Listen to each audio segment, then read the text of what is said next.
হে everyone, কি অবস্থা সবার? আশা করি সবাই অনেক বেশি ভালো আছেন। আমিও ভালো আছি। এই ভিডিওতে আমরা ফিচার স্কেলিং নিয়ে কথা বলবো। So let's get started.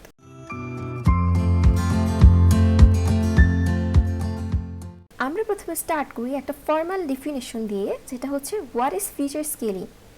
Feature scaling is a method used to normalize the range of independent variables or features of the data.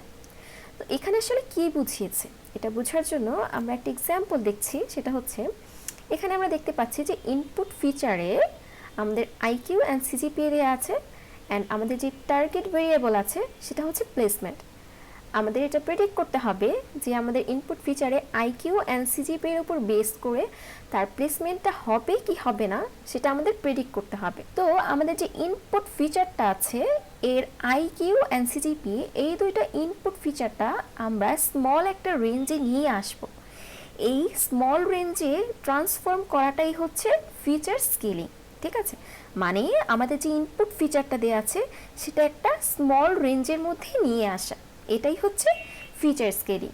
তো এখন আমরা জানবো আমাদের ফিচার স্কেলিংটা কেন করা উচিত। Why should we use feature scaling?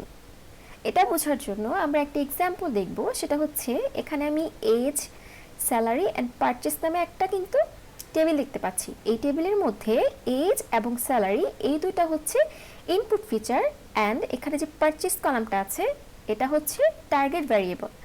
আমাদের এই ইনপুট ফিচারটার উপর বেস করে প্রেডিক্ট করতে হবে পারচেস করবে কি করবে না।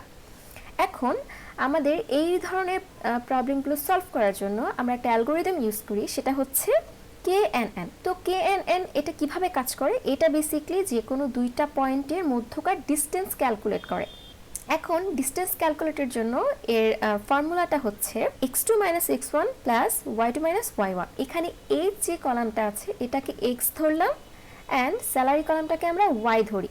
তো আমরা যদি এজের মধ্যকার ডিস্টেন্স ক্যালকুলেট করতে চাই তাহলে সেক্ষেত্রে রেঞ্জটা কিন্তু একটা ছোট রেঞ্জ আসে, কিন্তু আমরা যখন স্যালারি এর মধ্যকার রেঞ্জটা বা ডিস্টেন্সটা ক্যালকুলেট করতে যাব তখন কিন্তু খুবই বড় একটা রেঞ্জের ভ্যালু পাবো আমরা। ঠিক আছে, তো ওই ক্ষেত্রে আমরা যদি KNN এর ফর্মুলাটি ইউজ করি সেক্ষেত্রে কিন্তু আমরা ভালো কোনো পারফরমেন্স পাবো না। এখন আমরা এই স্যালারি রেঞ্জ এবং এজ এই দুইটাকে আমরা সিমিলার একটা রেঞ্জের মধ্যে নিয়ে আসার চেষ্টা করব, যাতে আমাদের এই KNN অ্যালগোরিদমটা যখন ইউজ করব আমরা যাতে বেটার একটা পারফরমেন্স পাই অথবা বেটার একটা আউটপুট পাই। তো এর জন্যই হচ্ছে আমরা ফিচার স্কেলিংটা করে থাকি। ফিচার স্কেলিংয়ে বেসিক্যালি আমাদের যে কলাম দুইটা আছে ইনপুট ফিচার, এই ইনপুট ফিচার দুইটাকে আমরা ছোট একটা রেঞ্জের মধ্যে নিয়ে আসি। এখন ফিচার স্কেলিং বেসিক্যালি কয় ধরনের?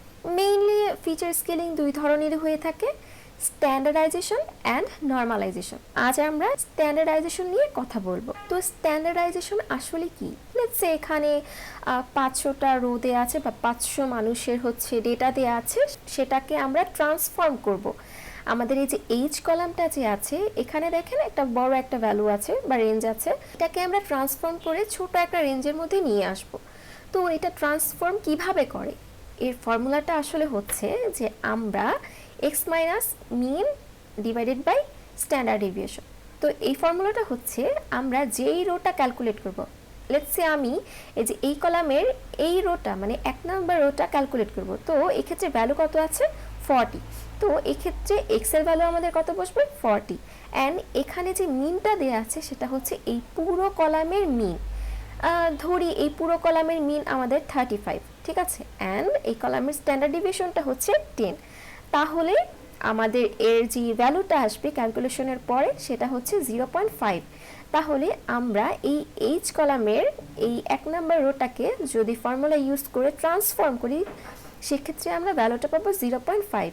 সিমিলারলি সেকেন্ড রো যেটা আছে সেটাকে যদি আমরা ট্রান্সফর্ম করি সেটা পাবো -1.8। এভাবে করে বাকিগুলো কিন্তু আমরা ক্যালকুলেট করতে পারবো। তো এভাবেই আসলে স্ট্যান্ডার্ডাইজেশনটা করা হয়। এখন স্ট্যান্ডার্ডাইজেশনের মধ্যে একটা গুড পার্ট হচ্ছে আমরা যখন এই কলামগুলোকে ট্রান্সফর্ম করব তখন এর যে মিন সেটা 0 হয়ে যায় অ্যান্ড স্ট্যান্ডার্ড ডেভিয়েশনটা 1 হয়ে যায়। এটা বোঝার জন্য আমরা জিওমেট্রি ইন্টুইশনটা দেখব। সেটা হচ্ছে এক্ষেত্রে আমি এই যে এখানে যে জিওমেট্রি ইন্টিউশন ড্র করেছি সেটা হচ্ছে আমাদের এক্স এক্সিস বরাবর আমরা এজ নিয়েছি এবং ওয়াই এক্সিস বরাবর আমরা স্যালারি নিয়েছি। এখন এখানে আমরা কিছু, এগুলো হচ্ছে অ্যাকচুয়াল ডেটা, ঠিক আছে? তো এই অ্যাকচুয়াল ডেটাগুলোকে আমরা এখানে নিয়েছি। এখন আমরা যদি এখানে স্ট্যান্ডার্ডাইজেশন অ্যাপ্লাই করি তাহলে সেক্ষেত্রে কী হবে, এই যে অ্যাকচুয়াল যে ডেটাটা আছে এই ডেটাটা স্কুইশিং করবে, মানে ভিতরের দিকে যাবে, ঠিক আছে, স্মল রেঞ্জে হয়ে যাবে। যখন আমাদের অ্যাকচুয়াল ডেটাটা 1-এর থেকে বড় হবে তখন কিন্তু আমাদের ডেটাগুলোকে স্কুইশিং করতে হবে। তো এই ডেটাগুলো যেহেতু 1-এর থেকে বড় তাই আমরা কি এটাকে স্কুইশিং করে ছোট করে নিয়ে আসছি। তো আমরা যখন এটাকে ছোট করে নিয়ে আসব তখন এর যে মিন হবে সেটা কিন্তু 0 হয়ে যাবে অ্যান্ড স্ট্যান্ডার্ড ডিভিয়েশনটা 1 হয়ে যায়। তো এটাই হচ্ছে আমাদের geometry intuition of standard deviation. এখন এই স্ট্যান্ডার্ড ডিভিয়েশনের মধ্যে আমাদের মেইন কাজ দুইটি হয়, একটা হচ্ছে মিন সেন্টারিং। বাই দ্য ওয়ে, আমরা যখন এই যে কাজটা করছি এটা যে মাঝখানে চলে আসছে এটা কিন্তু মিন সেন্টারিং বলে, ঠিক আছে? তো আমাদের কাজ মেইনলি দুইটিই হয়, একটা হচ্ছে মিন সেন্টারিং আর একটা হচ্ছে scaling in terms of standard deviation. তো এর পরবর্তী ভিডিওতে আমরা স্ট্যান্ডার্ড ডেভিয়েশন কিভাবে ইমপ্লিমেন্ট করে সেটা দেখব। তো আশা করি আপনারা বুঝতে পেরেছেন। তাও যদি কারো কোনো কনফিউশন থেকে থাকে আমাকে নিচে কমেন্ট বক্সে জানাতে পারেন, আমি অফকোর্স রিপ্লাই করব। আজ এই পর্যন্তই, নেক্সট ভিডিওতে আবার দেখা হবে। Till then take care.